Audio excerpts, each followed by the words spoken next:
Riddhi, issue, शिखा, अरे कहाँ गई तीनों की तीनों? दिखाई नहीं दे रही। जल्दी बाहर आओ। अरे मम्मी जी क्या हो गया? सुबह सुबह इतना क्यों चिल्ला रहे हो? सब ठीक तो है ना? अरे चिल्लाऊं कैसे ना? मैं किचन में गई थी, वहां मेरे पैरों में कांच चुभ जाता और कप टूटा हुआ पड़ा है। क्या तुमसे टूटा है? नहीं नहीं, मुझसे नहीं टूटा। अगर टूटा होता तो मैं बता देती ना। क्या हुआ मम्मी जी, इतना शोर क्यों हो रहा है? पहले तुम मुझे ये बताओ, किचन में कप तुमसे टूटा है? अरे नहीं मम्मी जी, मुझसे क्यों टूटेगा कप? हाँ, मैंने ना ईशु को जाते देखा था किचन में। पक्का कप उसी से टूटा होगा। हाँ, रिद्धि ने सही कह रही है। और मम्मी जी देखना, वो आती ही ना शरीर बन जाएगी कि नहीं मुझसे कप नहीं टूटा है। बहुत चालाक है वो। अरे पर वो है कहाँ? अभी तक नहीं आई। मम्मी जी क्या हो गया, आपने बुलाया? पहले मुझे ये बताओ कि किचन में कप तुमसे टूटा है? वो मम्मी जी, देखा मम्मी जी, हकला रही है ना ये। पता है, जो इंसान झूठ बोलता है ना वो ही हकलाता है। इसी से टूटा है कप, बोलेगी थोड़ी अब। ईशु, अगर कप टूट गया था तो कोई बात नहीं। अरे कम से कम उसे उठाकर फेंक तो देना चाहिए था ना।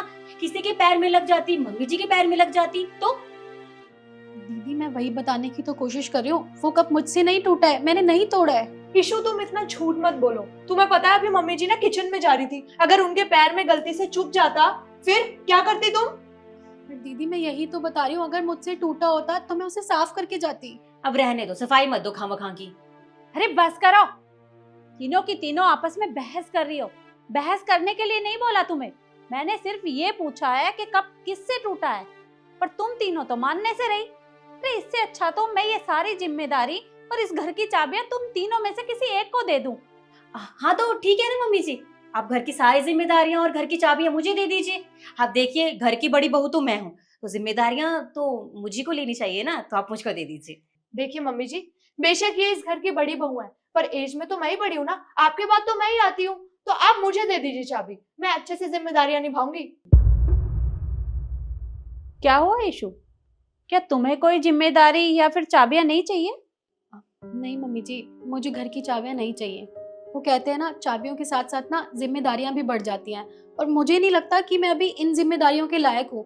और दीदी कह तो रही हैं, और दीदी सबसे बड़ी है यहाँ पे, तो वो जिम्मेदारियां अच्छे से संभाल लेंगी। अरे बस करो। मैंने ज्ञान नहीं मांगा तुमसे, सिर्फ ये पूछा है कि तुम्हें ये जिम्मेदारियां और चाबियां चाहिए या नहीं चाहिए। वो तो मैं ही डिसाइड करूंगी कि मुझे किसे देनी है।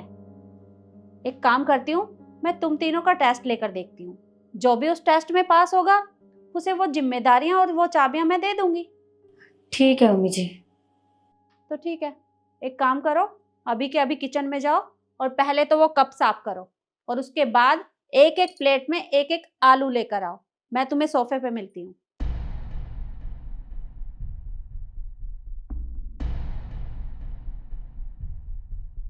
अब तुम तीनों ये सोच रही होगी कि मैंने ये आलू किस लिए मंगवाए हैं। मैं बताती हूँ। तुम्हें ये आलू अच्छे से साफ करना है, उसके बाद इसको कट करना है, और जो जितना जल्दी करेगा और जितनी सफाई से करेगा वो जीत जाएगा। तुम तीनों तैयार हो? जी मम्मी जी। बिल्कुल मम्मी जी, ये तो छोटा सा काम है, ये तो यूं ही कर लेंगे हम। ठीक है, तो शुरू करो। Your time start now.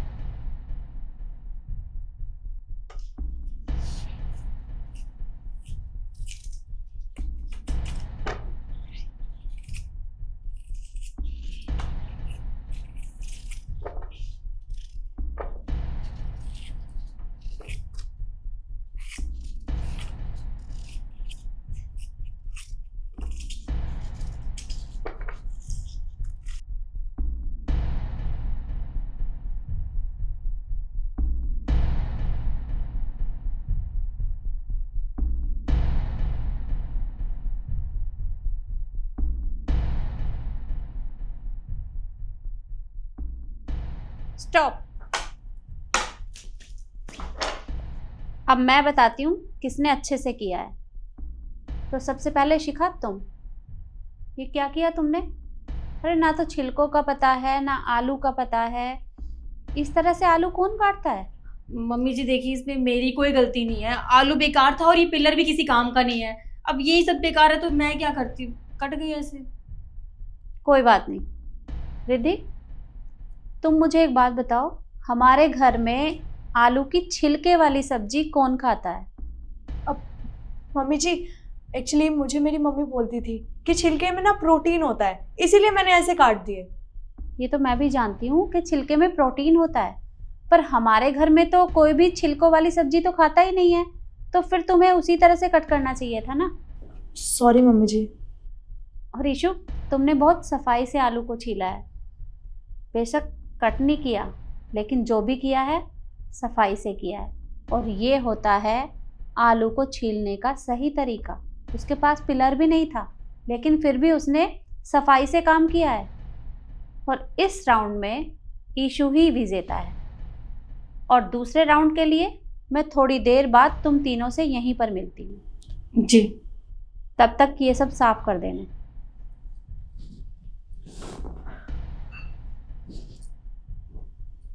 ये तो चीटिंग हुई ना, उसको अच्छा चाकू दिया था और हमें बेकार।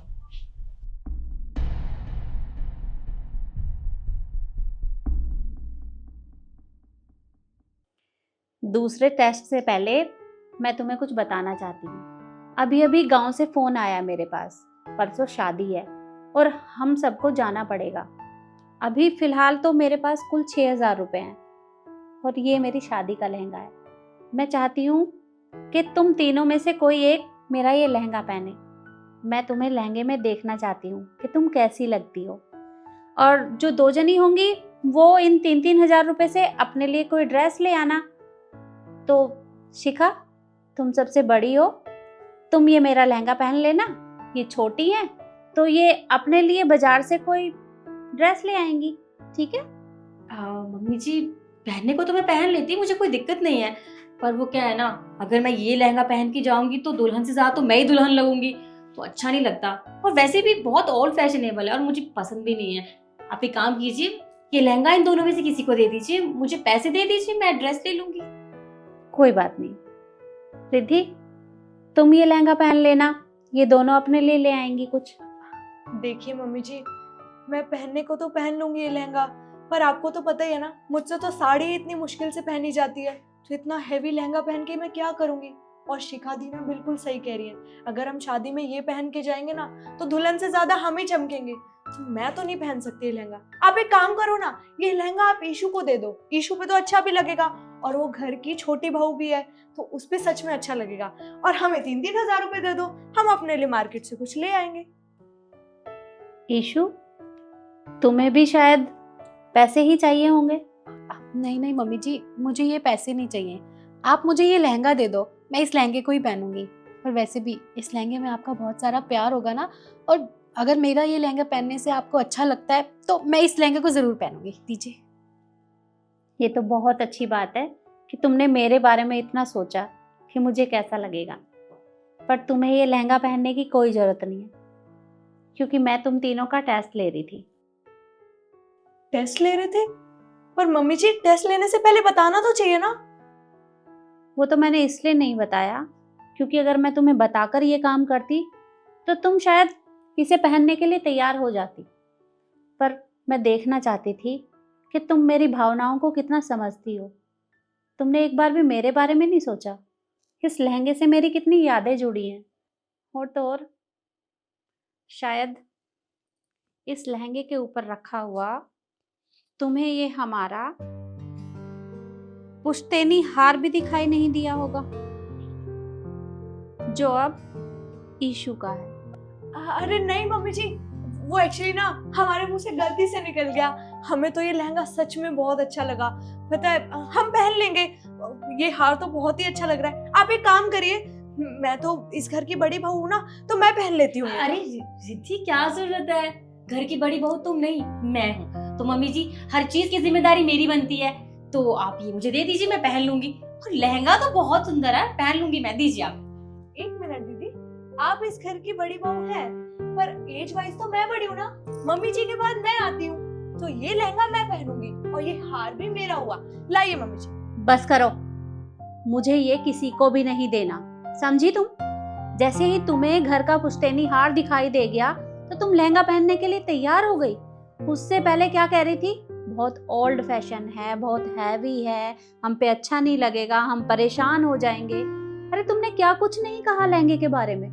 तुमने एक बार भी ये नहीं सोचा कि अगर तुम ऐसे बोलोगी तो मुझे कितना बुरा लगेगा? अरे तुम्हें पता है मेरी शादी का लहंगा है, बहुत यादें जुड़ी है मेरी इसके साथ। और ईशू को देखो, वो पहनने के लिए तैयार हो गई। अगर वो चाहती तो वो भी पैसे ले सकती थी, लेकिन उसने ऐसा नहीं किया। वो मेरी भावनाओं को कितने अच्छे से समझती है। अरे मैं ये नहीं कह रही कि तुम लोग संस्कारी नहीं हो, संस्कारी हो, लेकिन एक दूसरे की भावनाओं को भी समझना चाहिए, एक दूसरे की मदद करनी चाहिए। अरे दूसरे को समझना चाहिए कि किन बातों से उसे बुरा लगेगा और किन बातों से उसे अच्छा लगेगा। लेकिन तुम किसी के बारे में नहीं सोचती, सिर्फ अपने बारे में सोचती हो। और इससे मुझे ये तो पता चल गया कि जिसको भी मैं इस घर की जिम्मेदारियां और चाबियां दूंगी वो तुम दोनों में से तो एक भी नहीं है। ये सारी जिम्मेदारियां, ये चाबियां, ये हार, ये ईशू का है और अब से वो ही संभालेगी। पर मम्मी जी, मैं तो इस घर की छोटी बहू हूँ ना, और मुझसे ये सारी जिम्मेदारियाँ कैसे संभाल पाऊंगी? आप दीदी को दे दीजिए, ये इस घर की बड़ी बहू है ना। बेटा, तुम्हारे अंदर वो गुण है जो एक अच्छी बहू के अंदर होना चाहिए, वो इन दोनों के अंदर नहीं है। और मुझे अच्छे से पता है तुम ये जिम्मेदारियां बहुत अच्छे से संभालोगी। इसलिए आज से ये हार भी तुम्हारा और ये पैसे भी तुम्हारे। ये लहंगा मेरी अलमारी में रख देना। ये। और हाँ, तुम दोनों ध्यान से सुन लो, सारी जिम्मेदारियां ईशू के हाथों में। अब वो चाहेगी कि तुमसे क्या करवाना है और क्या नहीं। ठीक है? जी मम्मी जी।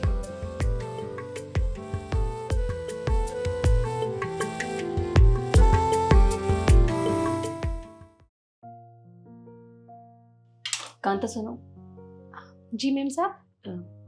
तुम्हारे पास 500 रुपये हैं क्या? जी मेम साहब, होंगे ना, 1 मिनट में देख के बताती हूँ।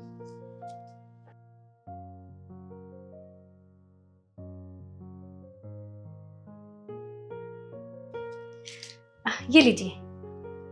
ठीक है, मैं तुम्हें सैलरी के साथ दे दूंगी इसे भी। कोई बात नहीं मेम साहब, आप परेशान मत होइए, जब होंगे आप तब दे देना। ठीक है, तुम कर लो काम।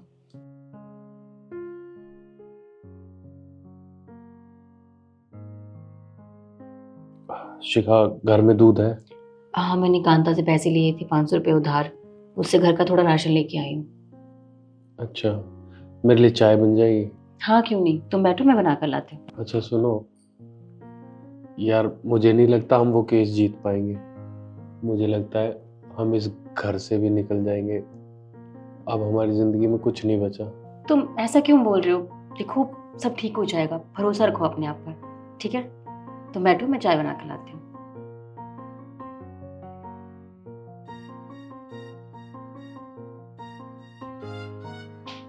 कांता, जी मेम साहब। देखो, तुम्हारी जो सैलरी है और जो पैसे मैंने तुमसे लिए थे उधार, वो मैं तुम्हें बाद में दे दूंगी। बस तुम कल से काम पर मत आना।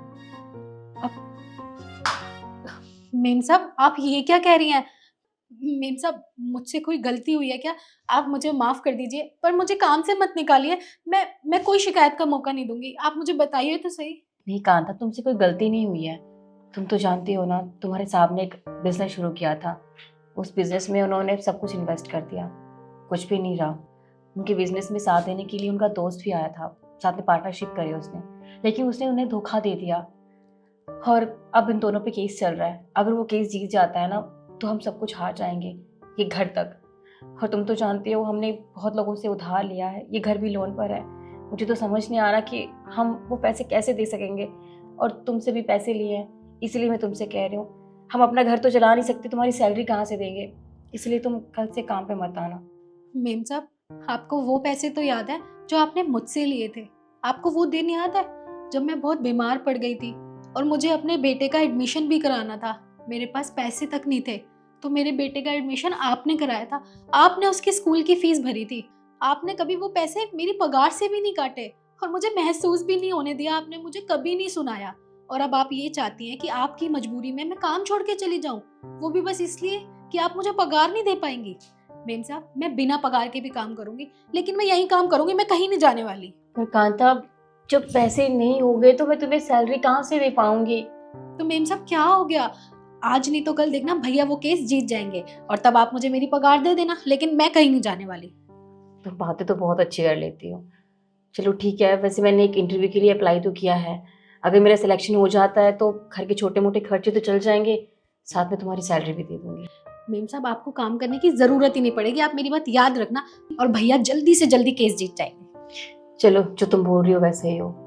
ठीक है, तुम कर लो काम। जी।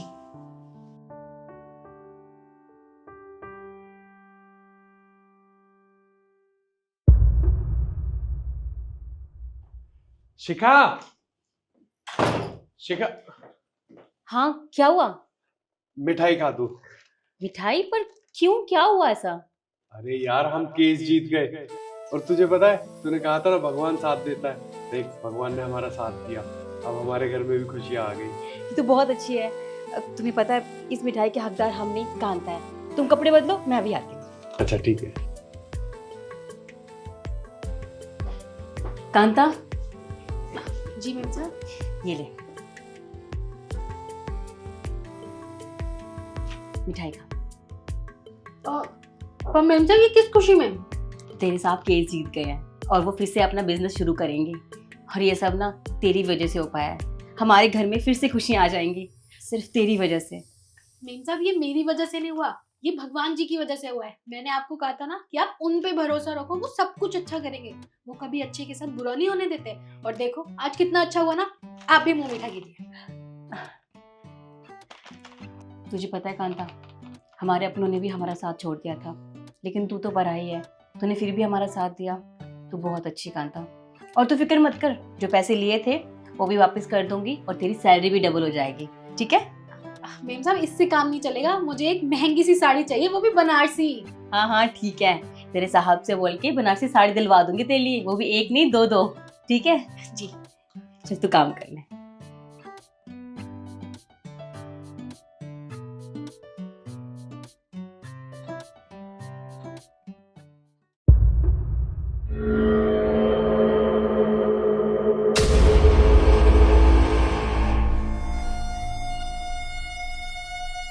ये लो, लूट लो मेरी इज्जत, कर लो जो करना है। तुम्हारा दिमाग खराब हो गया क्या? तुम्हारी हिम्मत कैसे हुई मेरे पति को ये सब बोलने की? अच्छा, तो ये तुम्हारा पति है? बहन, तुम्हारा पति ना एक नंबर का घटिया इंसान है, औरतों को गंदी नजर से देखता है ये। निखिल, ये क्या बोल रही है? देखो इशू ऐसा कुछ भी नहीं है। हाँ मैं इसे देख जरूर रहा था पर घूर नहीं रहा था इसको। देखा, सच बोल दिया ना इसने अपने मुंह से, ये मुझे देख रहा था, बहुत गंदी नजर से देख रहा था। तुम्हारा पति ना एक नंबर का घटिया इंसान है, इसे छोड़ दो। निखिल, तुम्हें शर्म नहीं आई? अपनी बीवी के होते हुए तुम एक पराई औरत को देख रहे हो। इशू ऐसा कुछ भी नहीं है, तुम मुझे गलत समझ रही हो। देखो मैं इसे सिर्फ इसलिए देख रहा था क्योंकि मुझे लगा था कि मैंने इसको कहीं देखा है, पर मुझे याद नहीं आ रहा कि मैंने इसको देखा कहाँ पे है। बस करो तुम्हें ना सफाई देने की जरूरत नहीं है, मैं अच्छे से जानती हूँ तुम जैसे लोगों को। और देखो ये मर्द जात ना ऐसे ही होती है, औरतों को ना खिलौना समझती है, उनका जो मन में है वो करते हैं, और अगर उनका खिलौना काम ना करे तो उसे बहुत मारते हैं, बहुत पीटते हैं। ये तुम्हारे साथ भी ऐसे ही करता होगा ना, है ना? बताओ इसे। अरे बस करो, तुम मेरी बीवी से ऐसे कैसे बात कर सकती हो? और रही बात प्यार की ना, तो मैं अपनी बीवी को बहुत प्यार करता हूँ। और हाँ, मुझे अच्छे से याद आ गया है कि मैंने तुम्हें कहाँ देखा है। तेरे से मैंने कितनी बार बोला है मैं कुछ भी करूं, कहीं भी जाऊं, इससे पूछा मत कर। तो आगे से तूने ऐसे किया ना तो तेरी जुबान निकाल लूंगा मैं। भाई साहब, अब पागल हो गए हो क्या? अरे एक औरत पे ऐसे कैसे हाथ उठा सकते हो आप? ओह, तू कौन है? और वैसे भी ये मेरी पत्नी है, ठीक है ना? देखिए, ये भले ही आपकी पत्नी हो, पर आपको किसी ने हक नहीं दिया अपनी ही पत्नी पे ऐसे हाथ उठाने का, वो भी बीच सड़क पे। अबे ओ, ये ना मेरे और मेरी पत्नी के बीच की बात है। तू यहाँ पर ना पंच मत कर, चुपचाप निकल जा यहाँ से, निकल। लगता है तुम ऐसे नहीं मानोगे। कोई बात नहीं, तुम्हें तो सबक सिखाना पड़ेगा। बहन, तुम बिल्कुल भी मत घबराओ, मेरी पुलिस में बहुत अच्छी जान पहचान है, इसे तो मैं सबक सिखाता हूँ। नहीं भैया, हाँ आप फोन मत कीजिए, और देखिए वैसे भी ये हमारे घर का मामला है, आप बीच में मत आइए, आप जाइए यहाँ से। अरे बहन, ये मैंने कहा ना, जाइए यहाँ से।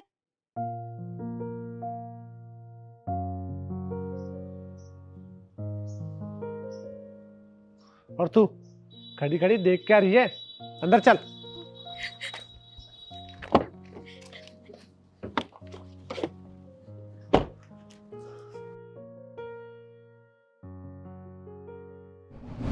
उस दिन जब तुम्हारा पति तुम पे हाथ उठा रहा था, तुम्हारे साथ बदतमीजी कर रहा था बीच रोड पर, तब उसके सामने तुम्हारी जुबान नहीं खुली। और आज जब मैं तुम्हें देख रहा था तो तुम में इतनी हिम्मत आ गई। कहाँ से आई इतनी हिम्मत तुम में? निखिल, ये इसकी हिम्मत नहीं है, ये फ्रस्ट्रेशन है जो ये यहाँ पे आके निकाल रही है। फ्रस्ट्रेशन, गुस्सा? बिल्कुल भी नहीं। मैंने जो भी कहा ना बिल्कुल सच कहा, और ऐसा कुछ नहीं हुआ मेरे साथ। देखो बहन, मैं तुम्हें अपनी बहन मानती हूँ, मैं इसलिए तुमसे कह रही हूँ, ये मर जात तो बहुत बुरी होती है। ये औरत के साथ तो बहुत बड़ा खेल खेलती है, उन्हें इंसान नहीं समझती। इनके मन में जो आए ना वो करती है, इन्हें बहुत मारती है, पीटती है। ये इंसान कहलाने के लायक नहीं है। और मैं तुम्हें कह रही हूँ कि तुम्हें बहुत मारेगा। तुम्हें मारा होगा इसने, है ना? तुम दिखाओ कहाँ मारा है, बताओ कहाँ मारा है। तुम्हारा दिमाग खराब हो गया क्या? तुम्हारा पति तुम्हारे साथ ये सब करता होगा, मेरा पति मेरे साथ ये सब नहीं करता। और क्या बोल रही थी तुम? ये जो तुम्हारी फ्रस्ट्रेशन को तुम हिम्मत बना के लेकर आई हो ना, ये अपने पति के सामने दिखाई होती ना तो आज तुम्हारा ये हाल ना होता। और तुम उस दिन मेरे पति की मदद ले लेती ना तो ऐसे ना खड़ी होती आज पागलों की तरह। और क्या बोल रही थी तुम? मेरा पति मुझे मारता होगा? हाथ तक नहीं लगाते, वो मुझसे इतना प्यार करते हैं। मैं मानती हूँ होते होंगे पति परमेश्वर, लेकिन उनका कोई अधिकार नहीं बनता कि वो एक औरत पे हाथ उठाएं। और जो पति अपनी बीवी पे हाथ उठाता है ना, वो आदमी नहीं, वो हैवान होता है। समझ में आई? ईशु, देखो बेचारी पहले से ही बहुत ज्यादा परेशान है, तुम इसे इतना कुछ मत सुनाओ। तुम एक काम करो,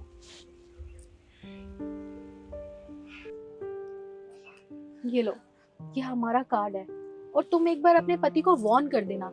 और अगर उसने तुम्हारे साथ दोबारा ये हरकत की ना तो तुम हमें कॉल कर देना। मेरे पति की पुलिस में अच्छी खासी जान पहचान है, हम तुम्हारी मदद जरूर करेंगे। और तुम अपना ध्यान रखना।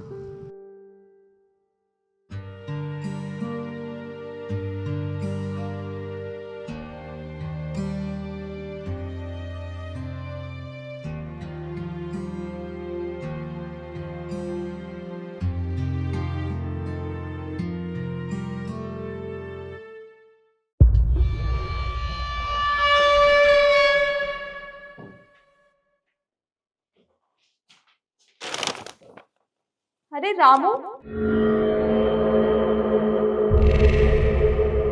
ये क्या कर रहे हो तुम? हमने कल ही तो इतनी मस्ती की है, उसके बाद भी तुम ये कर रहे हो ना?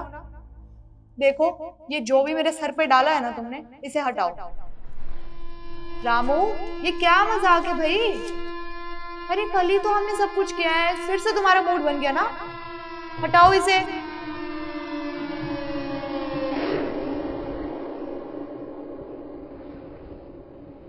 रामू, सुनाई नहीं दे रहा क्या तुम्हें?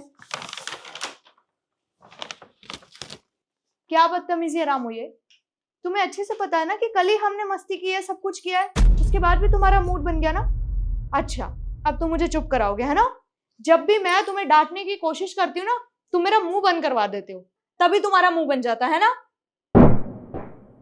मैम साहब को पता चल गया तो खाट खड़ी हो जाएगी, मेरी खाट कैसे लगनी? क्या कह रहे हो आप? नहीं। रामू, इसमें डरने की क्या बात है? एक बात बताओ, तुम ये सब जो हमारे बीच में चल रहा है साहब को जाके बताओगे? नहीं ना? ना ही मैं बताऊंगी, तो इसमें डरने की क्या बात है? इतना डरने की कोई जरूरत नहीं है। और पता है, तुमने ये हरकत करके ना मेरा भी मूड बना दिया है। जाओ जाके कुंडी लगा के आओ। और वैसे भी तुम्हारे साहब आएंगे तो पहले नॉक करेंगे, अगर नॉक करेंगे तो हम पीछे हट जाएंगे, है ना? जाओ कुंडी लगा के आओ। रुको,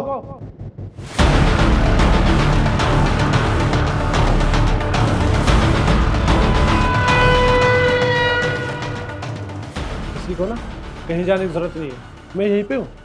केशव, तुम यहाँ पे क्या कर रहे हो? तुम तो ऑफिस गए थे ना? वो सब छोड़ो, तुम ये बताओ कि तुम काका के साथ क्या करने वाली थी?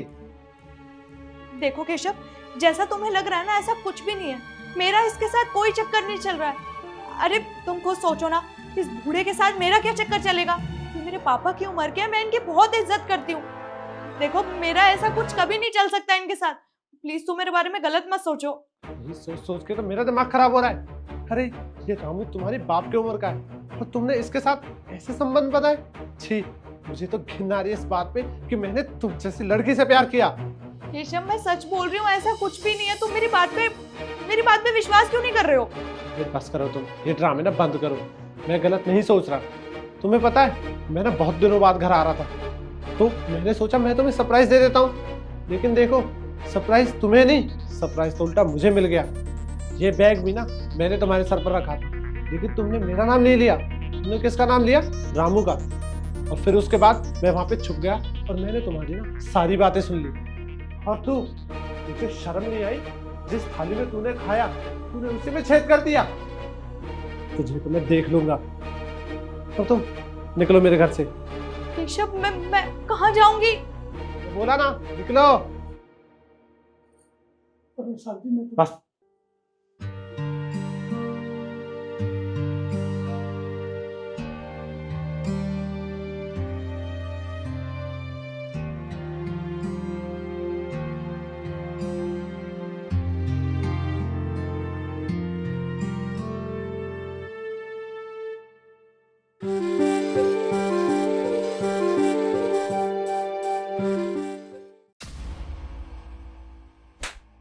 अबे ओ, इसकी इतनी हिम्मत, मैम को थप्पड़ मार के गया, इसको मैं बताती हूँ। तुम खड़े होकर देख कर रहे हो? जाओ पकड़ो उसे। जी मैडम, आप ये पानी की बोतल पकड़िए, मैं अभी उसके पीछे जाता हूँ। सुनिए मैम, जिन्होंने आपको थप्पड़ मारा वो मेरे पापा थे। क्या कहा तुमने? तुम्हारे पापा थे?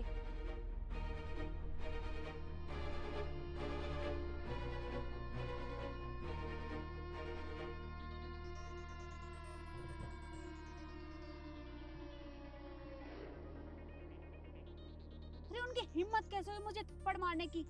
तुम्हें पता भी है कि तुमने क्या किया है? तुमने एक एसडीएम के ऊपर हाथ उठवाया है और इसकी सजा क्या हो सकती है वो तुम सोच भी नहीं सकते। देखिए मैम, आपका गुस्सा जायज है, लेकिन मेरी बात तो समझिए। उन्होंने आपको थप्पड़ मारा क्योंकि आपकी जान को खतरा था। आपके साथ जो एम्प्लॉइज खड़े थे ना, उन्होंने आपके इस पानी में जहर मिला रखा था। वो तो आपकी जान बचा रही थी, इसलिए थप्पड़ मारा उन्होंने। क्या बकवास कर रही हो तुम? अरे तुम्हें पता भी है क्या बोल रही हो? वो पूरा दिन मेरे साथ रहते हैं और उनके ऊपर मुझे पूरा भरोसा है। एक तो गलती तुम लोगों ने की है और इल्जाम उनके ऊपर लगा रहे हो तुम। मैं जानती थी आप मेरी बातों पे भरोसा नहीं करोगी, इसीलिए ये साबित करने के लिए मैंने वीडियो बनाई थी, ताकि मैं आपको विश्वास दिला सकूं।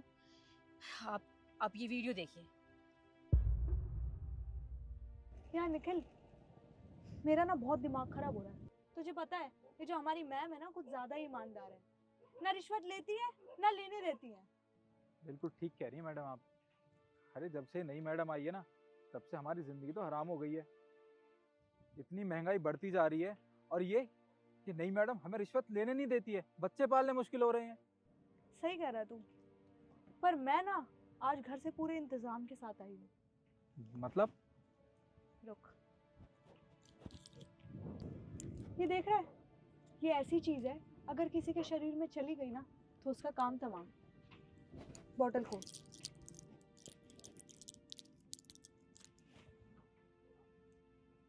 तुझे एक काम करना है, ये पानी मैम को पिलाना है, उसके बाद उनका काम तमाम। समझ गया?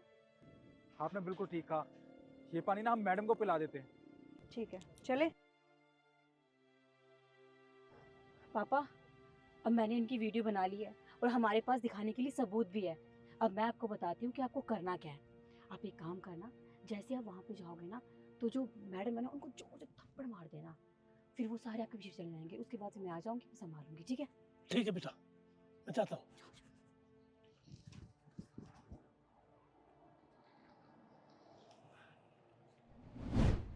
देखिए मैम, मैं जानती हूँ कि वो लोग आपके साथ काम करते हैं, लेकिन वो चिढ़ते हैं आपसे क्योंकि आप ईमानदार हो। आप खुद तो रिश्वत लेते नहीं हो, ना दूसरों को लेने देते हो, और जिस वजह से उनको बहुत बड़ा नुकसान हो रहा है। मैम, उन्हें ये नहीं पता कि उनको ही दिक्कत हो रही है, बाकी लोग तो बहुत खुश हैं आपके साथ। और देखिए मैम, आप जैसे ओनर का होना बहुत ज़रूरी है क्योंकि आप बहुत ईमानदार हो, इसीलिए मेरे पापा ने आपकी जान बचाई। और अगर तब भी आपको लगता है कि उन्होंने गलती की है, तो मैं अपने पापा की तरफ से आपसे हाथ जोड़ के माफ़ी मांगती हूँ। नहीं नहीं, तुम्हें मुझसे माफी मांगने की जरूरत नहीं है। अगर उन लोगों ने ऐसा किया है तो उन्हें उनके किए की सजा जरूर मिलेगी। देखो, तुम्हें मेरा एक काम करना पड़ेगा। जी, आप बोलिए, मुझे क्या करना है?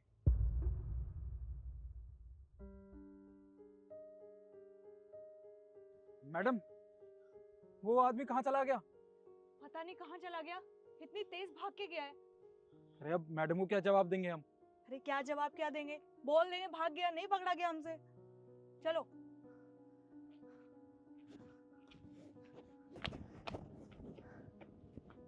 मैम, हमें वो नहीं मिला, बहुत तेज भाग के गया है। क्या भाग गया? कोई बात नहीं, भाग जाने दो। कहाँ जाएगा? अरे पकड़ लेंगे उसे। एक काम करो, तुम पानी पियो। नहीं नहीं मैम, हमें प्यास नहीं लगी, थैंक यू सो मच, आपने पानी पूछा। अरे इतनी दूर से भाग के वापस आए हो तो प्यास तो लगी होगी ना। पर वैसे भी धूप कितनी तेज है। ये लो पानी पियो तुम। नहीं नहीं मैडम, ये तो आपकी पानी की बोतल है, इसमें से हम पानी कैसे पी सकते हैं? मैं प्यास नहीं लगी है, आप पानी पी लीजिए। अरे मेरी बोतल है तो क्या फर्क पड़ता है, तुम लोग पानी पी सकते हो। ये लो ना, पियो पानी। अरे मैम, हमने बोला ना हमें प्यास नहीं लगी, कोई बात नहीं। हाँ हाँ, मैं समझ गई। तुम भला मेरी बोतल से पानी क्यों पियोगे?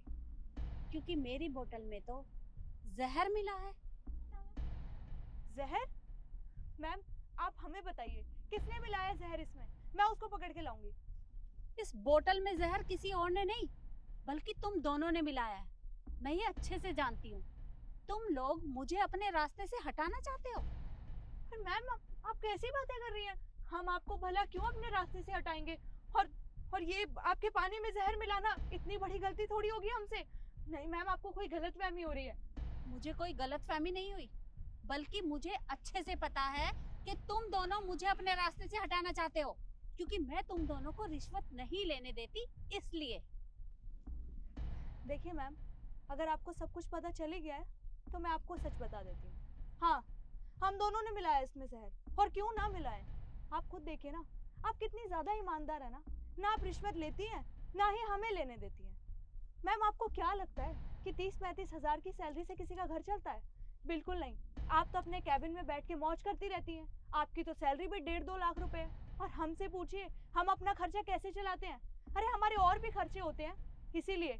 और आपको एक बात बताऊं, आपसे पहले इस डिपार्टमेंट में जो सर थे ना, वो हमें रिश्वत लेने भी देते थे और खुद भी लेते थे। हमें इसीलिए वो पसंद थे, इसीलिए हम आपको अपने रास्ते से हटाने चले थे। और मुझे तो नहीं लगता इसमें मैंने कुछ गलत किया है। अच्छा, इसमें गलत कुछ नहीं है। अरे तुम सरकारी अफसर हो, देखो तुम दोनों ने गलती की है, और इस गलती की सजा मैं तुम दोनों को दिलवा कर रहूंगी, समझे? वो सजा? पर मैम आप एक बात भूल गई हैं, अगर किसी को सजा दिलवानी होती ना तो उसके खिलाफ हमारे पास सबूत होना चाहिए, पर आपके पास तो कोई सबूत है नहीं। तो आप सपने देखना ना बंद करिए। अच्छा, तो तुम्हें ये लगता है कि मेरे पास कोई सबूत नहीं है, पर तुम्हें ये बता दूं मैं कि बिना सबूत के मैं कोई काम नहीं करती। तुम्हें यकीन नहीं हो रहा ना? रुको एक मिनट, वो देखो, मैंने तुम्हारा वीडियो निकलवाया है। अब बताओ मुझे, मेरे पास सबूत भी है, अब मैं तुम दोनों का क्या करूं? देखिए मैम, हमसे बहुत बड़ी गलती हो गई। हम थोड़े से पैसों के लिए बहक गए थे। हमसे बहुत बड़ी गलती हो गई, प्लीज मैम हमें माफ कर दीजिए, आइंदा कभी ऐसा नहीं होगा। मैडम देखिए, हम दोनों आपसे माफ़ी चाहते हैं। और मैडम आपको एक बात और बताता हूँ, इसमें मेरी कोई गलती नहीं है, ये सब तो मैंने रिद्धि मैडम के बहकावे में आके किया है।